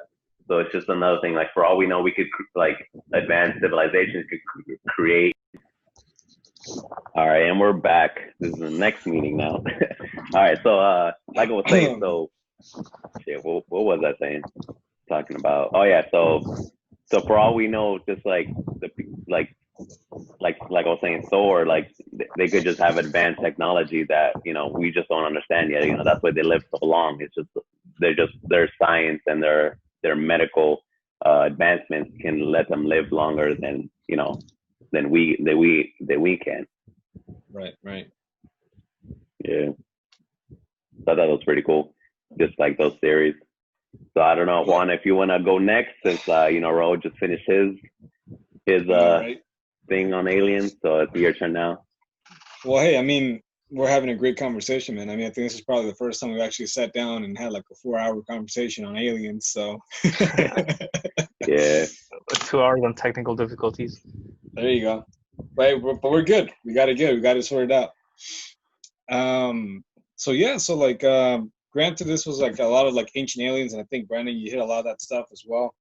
Well, you hit really good on ancient aliens for a good portion of your talk. So I actually saw a documentary on Netflix. And this one was a couple series. It's called so some Mofos or something like that. It's just it's a TV show that talks about different activities that have happened throughout history, recorded events actually, and people who come forward. talk about these events. And so what I actually wanted to talk about that I find actually pretty interesting, I've always been fascinated like with video games of like what's the name of that one alien game? Destroy All Humans. Like when I was growing up, there was always this curiosity of looking to like the sky and looking at the stars and big interest in aliens and stuff. But anyway, in this documentary, they talk about how like aliens have actually been a part of our society, and they've actually communicated with our past presidents. So more specifically, I'm going to talk about three presidents that we've had. The first one being Truman. It'll be Truman, Dwight D. Eisenhower, and John F. Kennedy. And so like the time span is from like 1945 when Truman was enacted in office to John F. Kennedy in 1963 when he was killed. So without further ado, let me tell you what I'm gonna hit you guys with some truth right now. So yes, and also like going with Truman, like in 1953, there was a mass concern of like there was a huge reporting of like unidentified flying objects, right? This is probably like the first president in U.S. history who's ever had to actually go off and talk about publicly about seeing like unidentified flying objects in the sky. Most notably, one of the greatest, like one of the craziest years for a president, right? It was in 1952, just about a year shy before he was out of office. There was a couple dozen of lights flying over Washington D.C. from like the summer of July 12th to like July 29, and then there was like another weekend that happened like in July 26th and July 19th and July 26th to the 29th. Basically, there was dozens of lights coming up in Washington D.C. and people were getting so freaked out that it was almost like the world of worlds. People were getting so scared that they were looking out to like the media. Media was coming out with saying that it was like weather balloons, that the military was conducting some sort of like war game. And finally, like in July 31st, the Air Force came out and said, hey, like they came out publicly saying that this is a national concern and that the president needs to address this head on. And so Truman actually got up and spoke about it to the press and to the people and said, hey, this is real. What we're seeing is a threat to our national security, and we need to actually start doing something to fight this. And so in response, Truman got in contact with the Air Force and commanded the Air Force to actually go out and patrol the skies of Washington, D.C. Because for like the entire year, like they had reported, like the Air Force had actually gotten confirmed about 432 written documents of like people actually seeing lights in the sky, and the Air Force was responding, sending their aircraft into like the area where they saw those lights. And it was intermittent, like they would see them like come up left and right. And basically like that year, it became known as like the Washington Flap. Just there were so many lights coming up all over the place, dude. Like people were just freaking out, and they needed a leader to turn to. But in doing so, like that came up like a lot of concerns, and like in this documentary, it goes into the theory that after Truman started doing some things behind closed doors, and some of the stuff that he was doing was like he told Dwight D. Eisenhower, who came into office, let me see, in 1953. Obviously, everybody saw the events, what happened when Truman was in office. So when Dwight D. Eisenhower came into office, Truman kind of queued him up to what he was thinking of starting up. And so he started like this program where like when presidents would come in, they would brief them on what the previous successor had done and in terms of like national security. And with that was also like the encounters of like extraterrestrial beings. And so one of the craziest things with with Dwight D. Eisenhower was like this event that happened in, I think it was like 1952. Oh, 1953. In 1953, Dwight D. Eisenhower came out to Palm Springs, California. And what was so bizarre about this trip is that he came out unannounced, right? Normally they'll have like these schedules set up for presidents to come out and stuff, but he comes out supposedly like on vacation, right? And this is maybe like 5 years after the Roswell incident that happened, I believe in 1947. And so Dwight D. Eisenhower is in office. He comes to Palm Springs for vacation, so he tells the press, right? Nobody knew about this, by the way. So what's noticeably alarming about this visit was he was actually gone. It was reported that he was missing for 10 hours. And the following day, which was February 21st, which was a Sunday, in 1961, no, I'm sorry, 1953, they found him in LA. They found him in LA, and supposedly they were like, hey, man, what the hell? You were in Palm Springs just like last night, and all of a sudden you're in LA. And they reported that he had like an emergency, something to do with like his teeth. Like he had like some like broken tooth, so he had to go into like some emergency surgery regarding his tooth to get it fixed. Well, there was a policy that was pushed out sometime in 1996, which was a Freedom of Information Act, where they started releasing like classified documents to the public, like what Brandon was like what you were saying about earlier. And in these documents, it turns out that there was a gentleman by the name of General Walter Bell Smith. He was the head director of the CIA under President Dwight Eisenhower. He was elected in office in 1954. And what this guy did, he kind of queued up. Truman got the facts from. Truman told Dwight Eisenhower what was going on in his office and where he wanted to go with like keeping secrecy from the public without alarming the public, because obviously when the people was frightened, the people will start not following like basic society protocols. And so Dwight D. Eisenhower elected General Walter B. Smith to be the head CIA director, and he was head in charge of like making communications with extraterrestrials.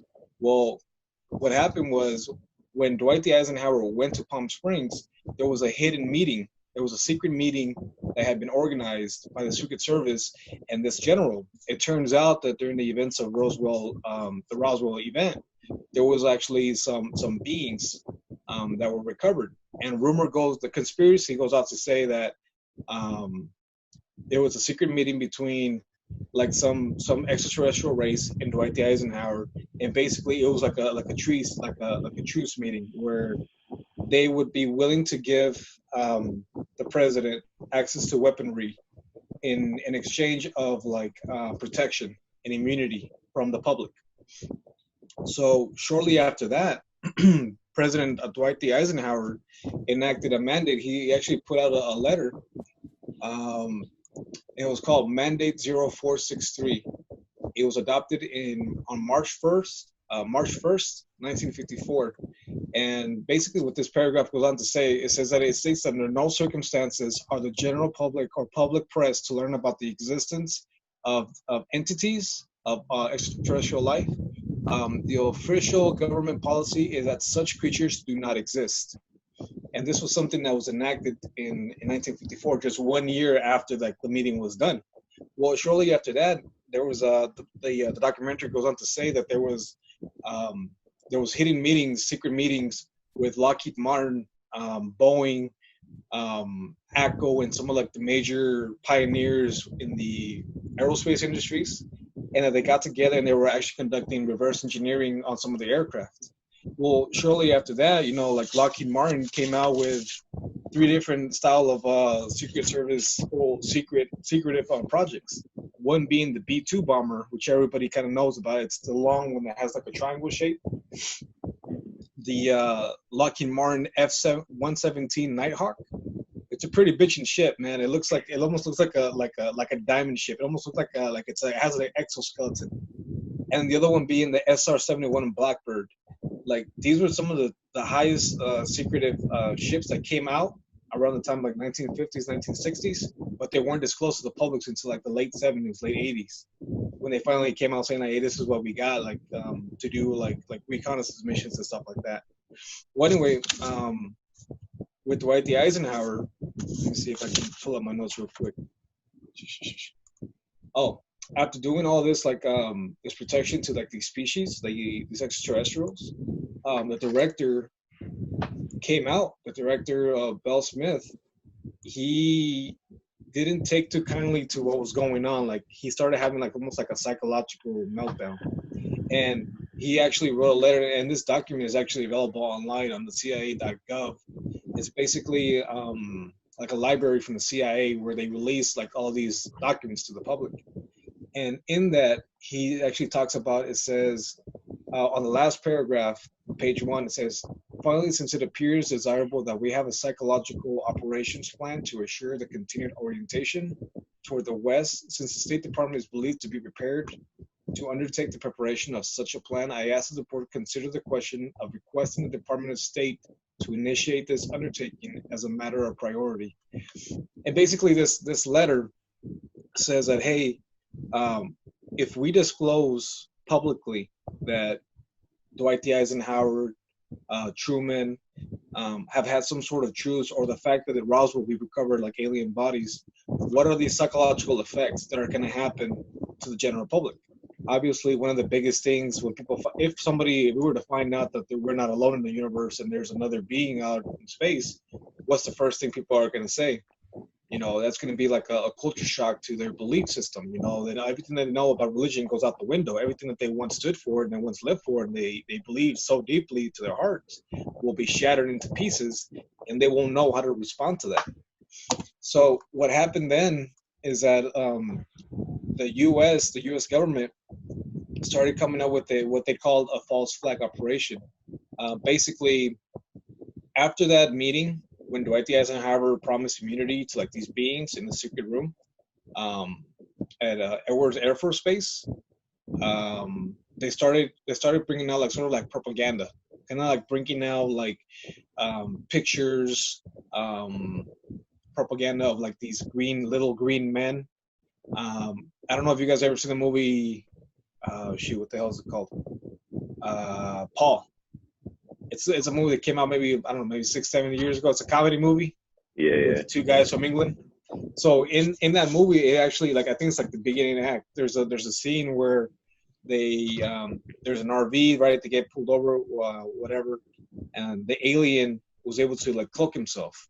He gets put inside the RV, or he walks into the RV and he appears in front of these guys, and one of the guys says, hey, you know, like, you're right, like Steven Spielberg, some of our modern day directors, they were able to actually incorporate these beings or creatures into these movies in such a way where, like, if humans ever made contact with these beings, it wouldn't come to them as a shock because they have so many different forms that have been introduced slowly to the public. So it's almost like the government was doing it in such a way where, like, they wanted to acknowledge the existence of extraterrestrials, but also deny it, saying it's just creativity, it's an artist's mind, it's just an artist's rendering, it's nothing more than just a character, and it's just a hoax. But where I was going at with this regarding the letter of the CIA director, is that there was a lot of people internally, like say Area 51 or like these secretive bases, like these black op bases or black sites, that people just couldn't really comprehend what they were seeing. The soldiers could not understand what they were seeing, what they were looking at, who they were talking to, who they were keeping in captivity, that people were literally losing their shit. And so the government basically started killing these people off. And they killed them in a way, according to like the documentary, they killed them in such a way where like they just made them disappear. They just said, oh, they're suffering from psychological stress, PTSD or something like that. We're just going to write them off as a lunatic.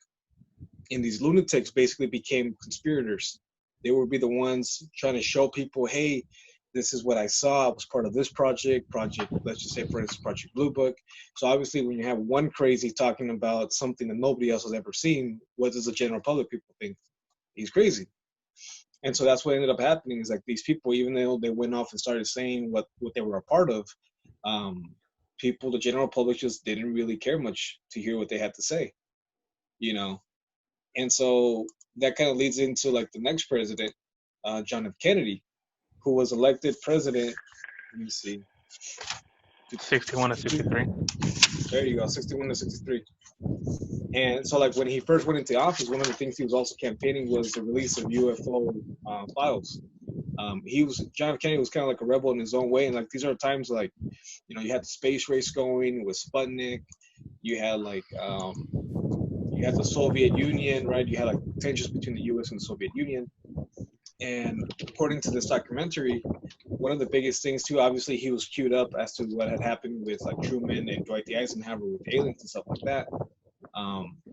That he had gotten reports from the CIA saying that, hey, the Soviet Union has radars that are detecting like spaceship, and so like the U.S. would actually purposely send aircraft over into Soviet airspace to see if they were being tracked, if they could, how well their radar systems would actually track the U.S. ships or the U.S.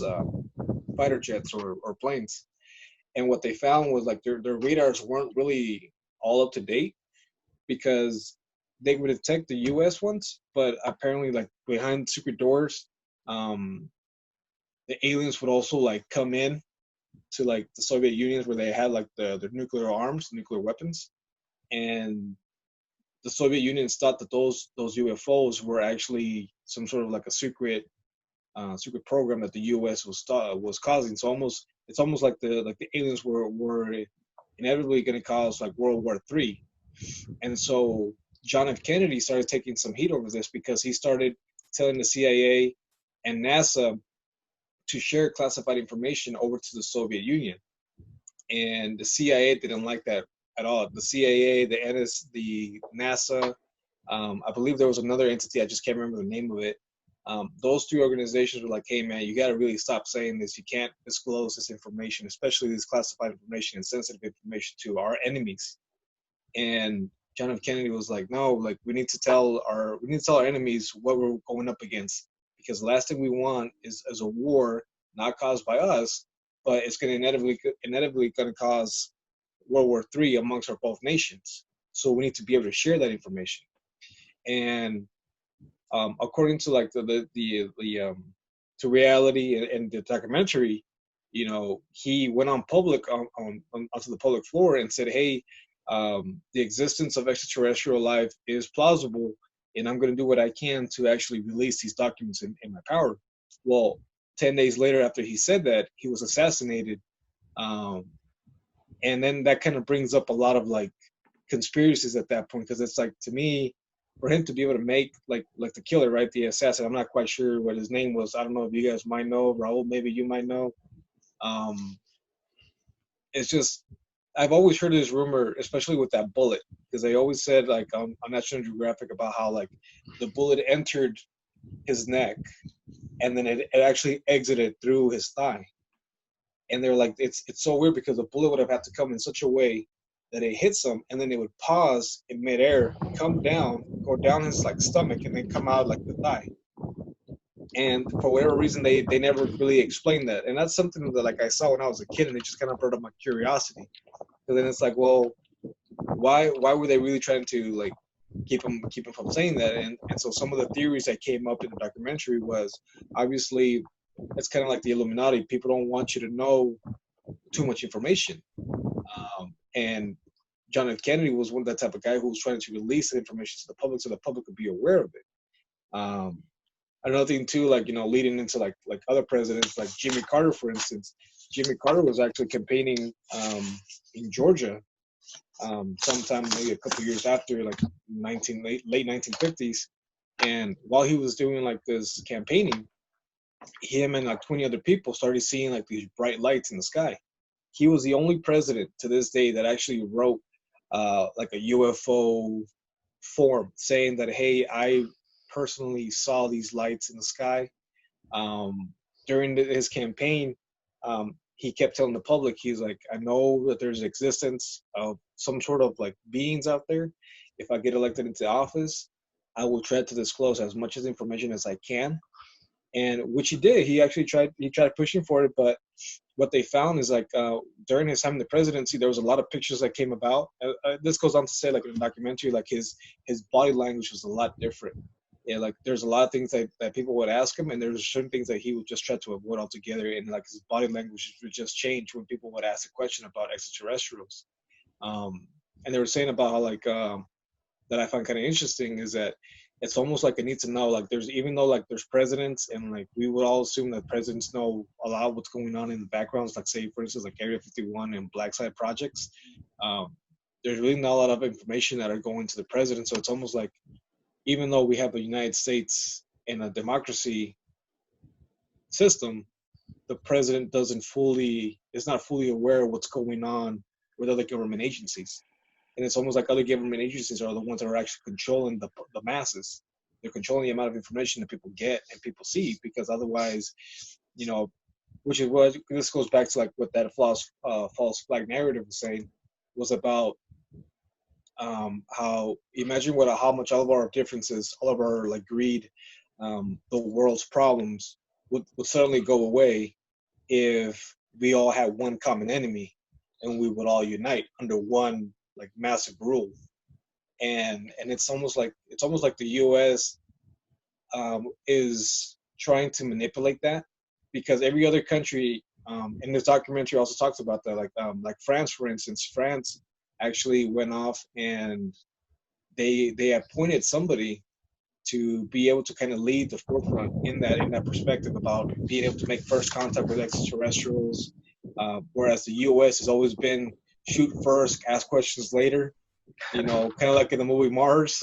You know, like bring out the nuclear weapons. They're evil. Wipe them out of existence.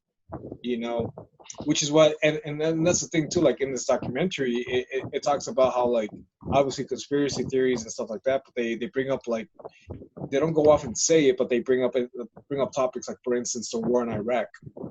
How they, after like the government would attack its own people and present like this false narrative on the general public, saying, hey, the enemy is overseas in Iraq, or like the enemy is Martians coming out from space. So once you have a common goal, a common enemy, everybody just seems to kind of give up their rights and say, okay, screw it, we're all going after this one person, regardless of whether or not it's true. And maybe years down the road, it turns out that it was just a hoax, you know. But it's just the fact how they were able to control the masses. And like this documentary just brought up a lot of like information regarding politics, and like how the aliens would come in, like they do these hidden treaties. Obviously a lot of this stuff is, you know, it's up to people to believe what they want to believe, but I find it kind of interesting. There's a lot of things, there's a lot of truth to this, and it's like a buddy of mine once said, behind every conspiracy lies some truth. You get enough of it, you know, you can kind of start developing like your own way of thinking, and saying, hey, you know, maybe something that's going on for many years is going to leave the U.S. behind in terms of like publicly being able to like communicate with another being or another species. Just because every other country, even though they're third world countries, they seem to be a lot more polite and more receptive to other races or other species, whereas the U.S., being like the first world country, always thinks that they're at the top of the game. You know what I mean? And it's always like everything's a threat to them. And if people don't really stand up and get together and try to invoke more of like release of documents like that, then it's kind of like it can cause a lot of problems for us to evolve as a country, you know. But that's kind of like where I was coming at with what I saw, and those were some of the things that I saw were really interesting. So yeah, I don't know what your guys' thoughts are on some of this stuff. Yeah, man. Go ahead. No, it was very interesting, and you made pretty good points out there, trying to really focus on those three presidents. And there's some things I didn't know about that. For example, I never heard about that. What was it, the U.S. The one on were those lights over the White House? You said, or D.C.? Oh yeah. I didn't even know that, dude. Like honestly, when I was watching the documentary, and even I looked it up too. Like that was probably the turning point when people started being like the crazy guy who sees lights in the sky, to like, hey, this has actually happened. This is happening in front of thousands of people's eyes, and on top of that, it's over the White House. So the president had to actually come out and speak up about it, and say, hey, we need to do something about this. You know, that's actually something that's really, really interesting, and I never really thought that would have ever happened. But it's like time passes by, and everybody just kind of forgets the whole thing ever happened. You know. That's true, yeah. And they said, and then one of the things important you said is, behind every theory, there's some truth somewhere involved in it. Oh yeah, always. Yeah, no, there's a lot of good stuff that documentary brought up. You know, not only did I see that, but there was another one that I had seen. It was called Bob Lazar, and I think I mentioned it to you, Raul, before Brandon chimed in earlier in this chat, where Bob Lazar was actually a guy who was sought out. This gentleman, um, he states that he worked alongside like aliens um, in the covert base. You know, everybody knows it as Area 51. Um, Basically, the guy was like a smart physicist and also like an engineer regarding engines. And this guy, man, like he at a young age, he was just fascinated by it, that he was a perfect guy that the government went out and looked for. And because so many people in the community, in terms of like the engineering side of things, reverse engineering, his name came up, and the government actually came out and looked for him and said, "Hey, we'd like to pioneer this reverse engineering program. We want you to check out these ships and actually try to help us reverse engineer them." Which is why, like I was saying earlier, like what I find interesting is like Lockheed, like for instance, Lockheed Martin has always been a really like a finger in a nail with government contracts.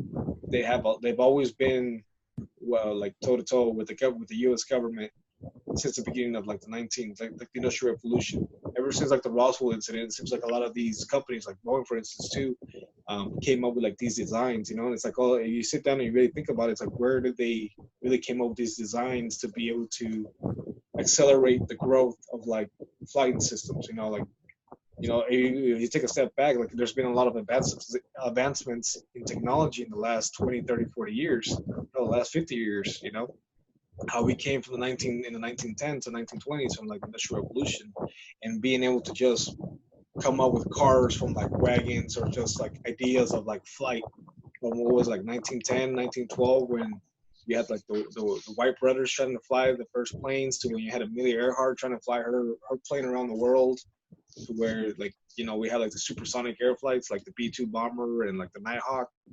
You know, it's just crazy things how like most of the stuff just came either from a treaty to reverse engineering some spacecraft that could have been possibly recovered, or just sharing of information between these beings, you know, beings and us.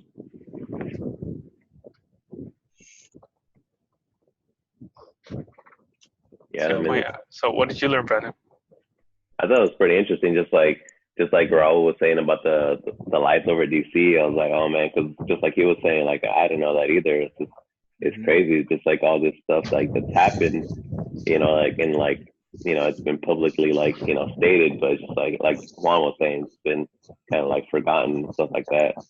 And I was kind of thinking about like I was mentioning earlier about how like a lot of military people like in the Navy and the Air Force have seen like, you know, UFOs out there, and just like, you know, they've made reports on it, and you know, it just died there. You know, like it's been reported, and just like either the pilots or the people that saw it, just like they were written off as being crazy, or you know, it's just like, okay, yeah, you saw this, just like don't say anything though, because if you keep trying to like kind of push the envelope, you're just gonna end up not being able to fly anymore, because they're just gonna think you're crazy.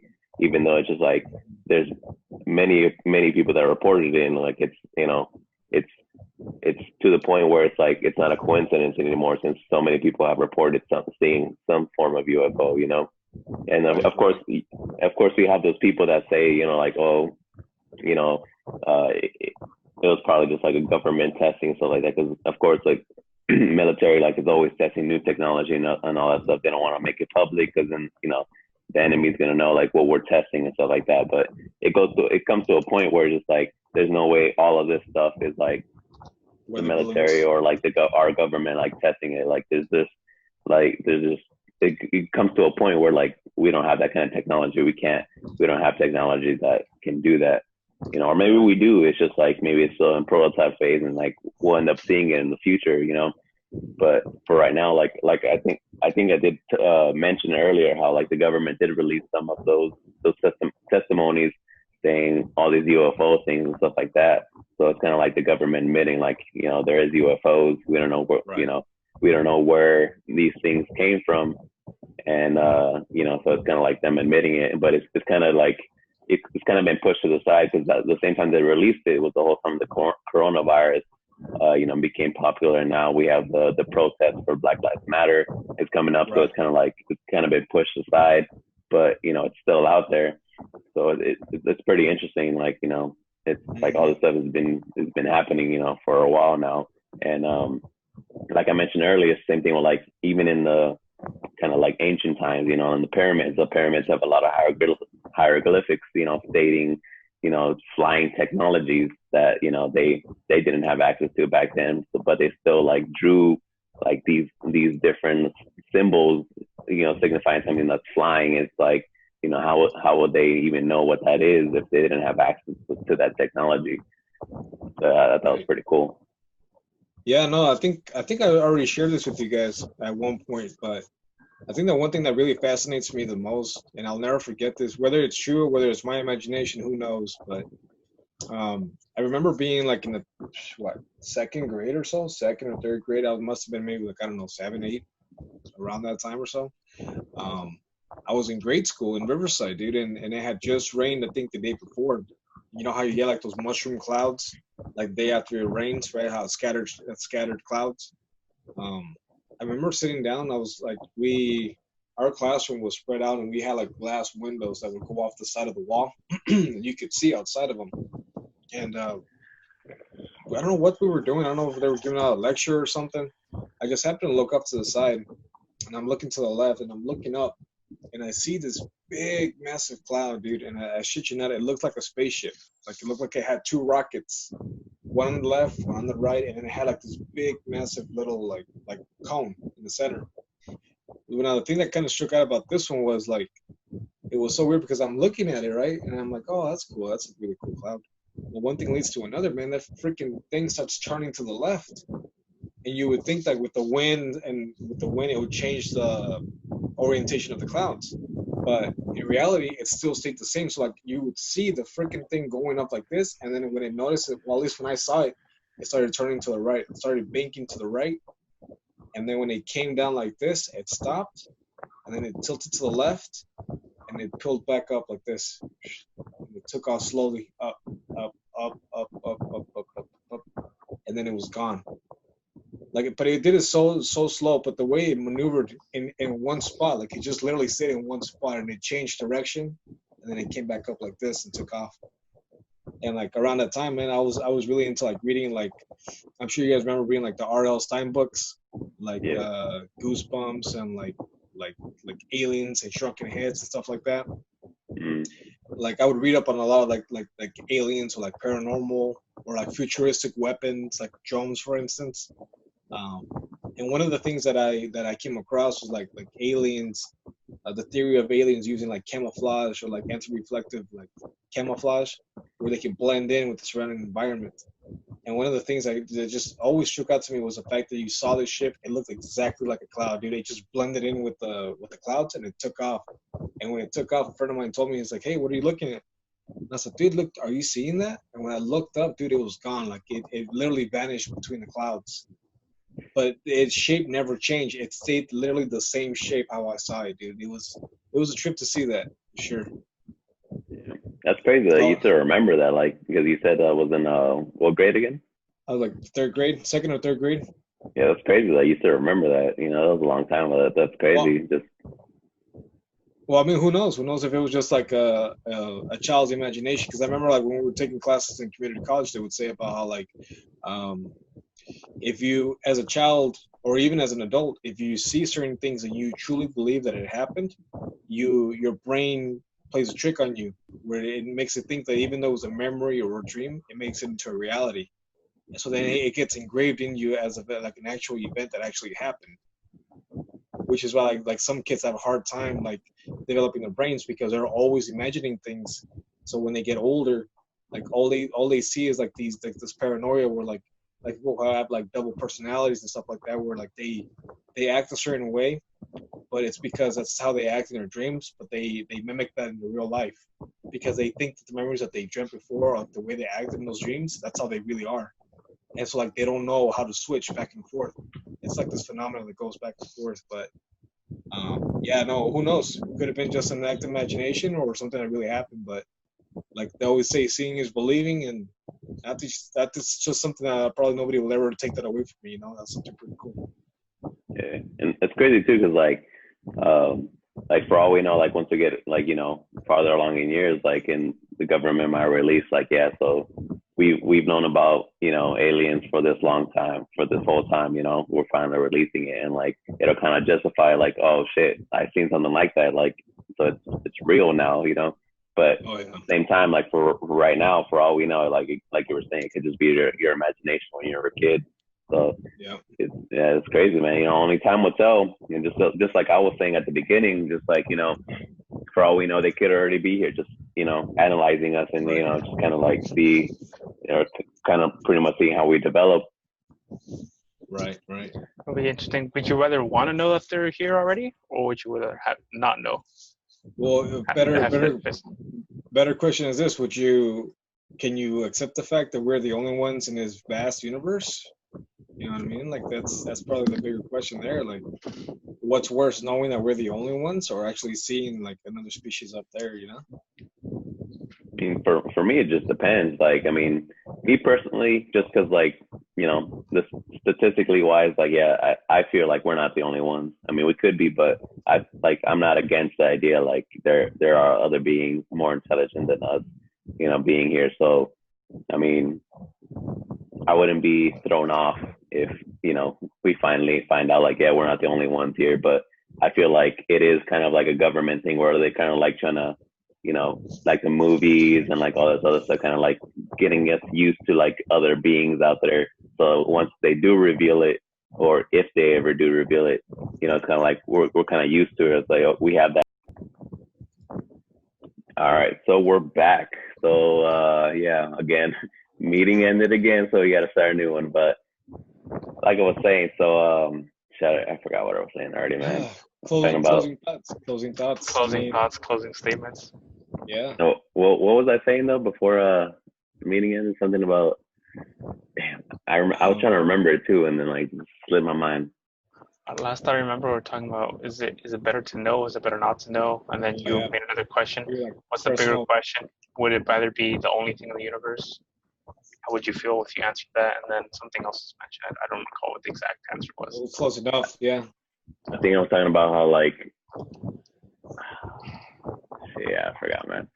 I was saying something about like the information, like, oh yeah, that the government was kind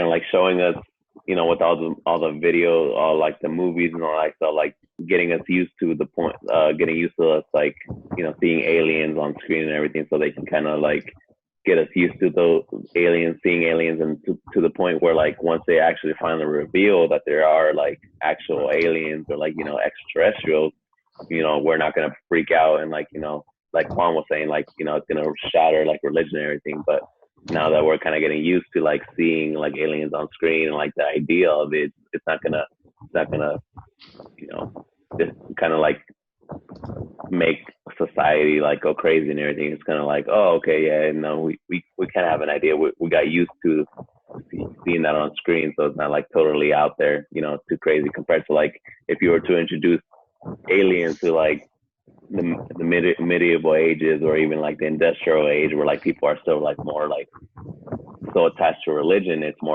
you know, where it's just like, you know, that's blasphemy, you know, like, you know, God has made us in his image. Like, there's no such thing as like, you know, other civilizations where it, you know, God made us in his image. Now it's more like, okay, you know, that's a possibility. Yeah, sure, why not? Yeah.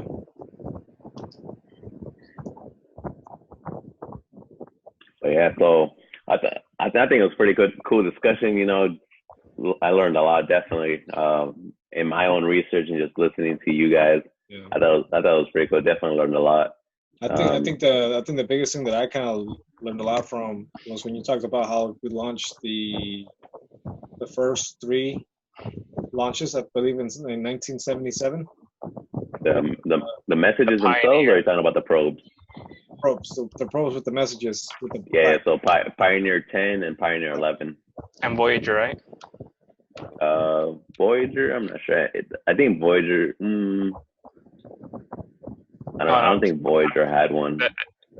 But you did mention the Pioneers 10 and 11. That's what I did. Yeah. Yeah, so Pioneer 10 and 11 are the ones that had like that plaque on them. And then what's it called, and then we had the message from second message, which was like the binary code that I was saying that was launched from the Arecibo telescope in Puerto Rico. And then the third message, which was the sounds and images of Earth with the golden record. I'm not sure how they sent that. It might have been in Voyager, actually. That's probably what you were talking about, Raul.